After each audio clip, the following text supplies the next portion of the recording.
ராணிப்பேட்டை மாவட்டம் ஆற்காட்டில் முழுவதும் பணி முடியாமல் தீபாவளி பண்டிகை கூட்ட நெரிசலை தவிர்க்க அவசர கதியில் திறக்கப்பட்ட மேம்பாலத்தில் தற்போது மீண்டும் பணிகள் ஆரம்பிக்கப்பட்டதால் போக்குவரத்து நெரிசல் ஏற்பட்டு சுமார் 4 கிலோமீட்டர் தூரத்திற்கு வாகனங்கள் அணிவகுத்து நின்றன. இது பற்றிய விவரங்களை நம்முடைய செய்தியாளர் அருளரசன் வழங்கலாம். கேட்கலாம். அருளரசன், விரிவான விவரங்கள். வணக்கம் சார். ஆற்காடு பகுதியில் தீபாவளி பண்டிகையில் அவசரமாக பணிகள் முடிவு பெறாமல் திறக்கப்பட்ட மேம்பால பணிகள் தற்போது இன்று தொடங்கப்பட்டதால் சுமார் 4 கிலோமீட்டர் தூரத்திற்கு அணிவகுத்து நிற்கும் வாகனங்களால் போக்குவரத்து பாதிப்பு ஏற்பட்டுள்ளது.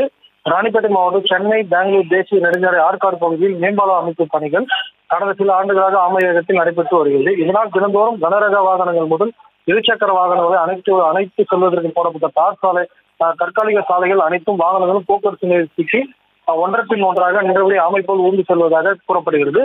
மேலும் 24 மணி நேரம் பரவ சாலையில் போக்குவரத்து நெரிசலை கட்டுப்படுத்தும் விதமாக தீபாவளி திருநாளை அன்று இந்த மேம்பால பணிகளை முடிக்காமலே தீபாவளி பண்டிகையில் ஆற்காடு பகுதியில் உள்ள பல்வேறு கிராமங்களிலிருந்து ஏராளமான பொதுமக்கள் புத்தாடைகள் மற்றும் கடைகளுக்கு வருகை தருவதால் கூட்ட நெரிசல் அதிகமாக ஏற்படுவதன் காரணமாக தேசிய நெடுஞ்சாலைத்துறை அதிகாரிகள் அவசரமாக மேம்பால பணி மற்றும் தார் சாலை அமைக்காமலேயே தற்போது நடைபெற்ற மேம்பாலத்தை திறந்து அனைத்து வாகனம் செல்வதற்கு வழி ஏற்படுத்தினார்கள்.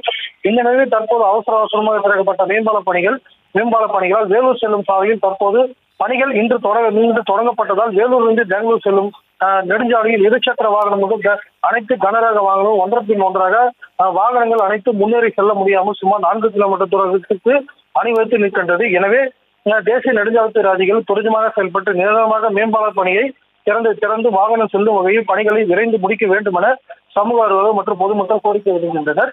மேலும் தற்போது இந்த கூட்ட நெரிசல் காரணமாக ஆற்காடு பகுதியில் பலத்த போக்குவரத்து பாதிப்பு ஏற்படுத்தி வருகிறது என்பது குறிப்பிடத்தக்கது.